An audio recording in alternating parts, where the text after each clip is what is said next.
Garden के पौधे, plants, माया के चमत्कारी उपाय। चलो, आज मैं तुम्हें लेकर चलती हूँ एक ऐसी यात्रा पर जहाँ हम देखेंगे भारत के 15 सबसे सुंदर और औषधीय पौधे। हर पौधे की अपनी एक कहानी है जो हमें बताते हैं प्रकृति की अच्छाई। पहला पौधा है तुलसी। इसे हिंदू धर्म में पवित्र माना जाता है और ये बैक्टीरिया से लड़ने वाली शक्तियों के लिए प्रसिद्ध है।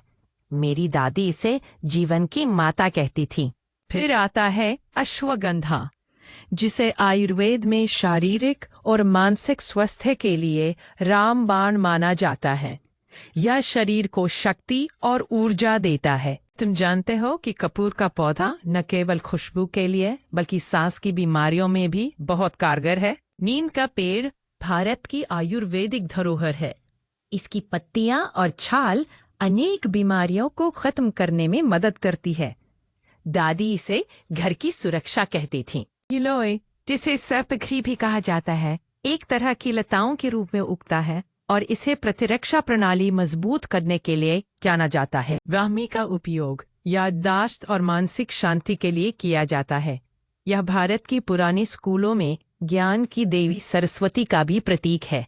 चंदन, जिसकी लकड़ी से सुवासित धूप बनती है, उसकी तासीर ठंडक पहुंचाती है और त्वचा की देखभाल करती है। इस पौधे की कहानी हजारों वर्षों पुरानी है। हल्दी, जिसे स्वर्ण मृतिका भी कहते हैं, भारत की रसोई और चिकित्सा दोनों में अनिवार्य है। इसके विरोधी संक्रमण गुण प्रसिद्ध है। गेंदे के फूलों की खुशबू तो मानसून की याद दिलाती है और इसके एंटीसेप्टिक गुण भी कमाल के हैं। एलोवेरा, जिसे चारक संजीवनी कहा जाता है, त्वचा और स्वास्थ्य की हर समस्या का हल है।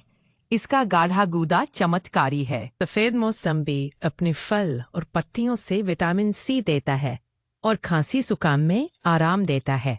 यह पौधा बहुत लोगों के घरों की शोभा बढ़ाता है। सफेद चंदन अपनी अद्भुत सुगंध से मन को शांति प्रदान करता है। इसे मंदिरों में पूजा के दौरान जलाया जाता है। सर्पगंधा, जिसकी जड़ें रक्त संचार ठीक करती है, औषधीय गुणों से भरपूर है। दादी इसका काढ़ा विशेष प्रसंगों पर बनाती थीं। अरंड के पौधे का तेल बालों के लिए औषधि है और इसके उपयोग आयुर्वेद में कई तरह से किया जाता है। यहाँ के हर पौधे की एक कहानी है, जैसे भारत का इतिहास और संस्कृति। उनकी खूबसूरती और औषधीय शक्ति दोनों ही हमें प्रकृति के प्रति आभार सिखाती है।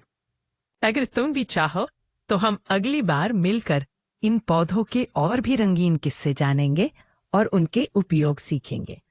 प्रकृति हमेशा हमारे साथ है।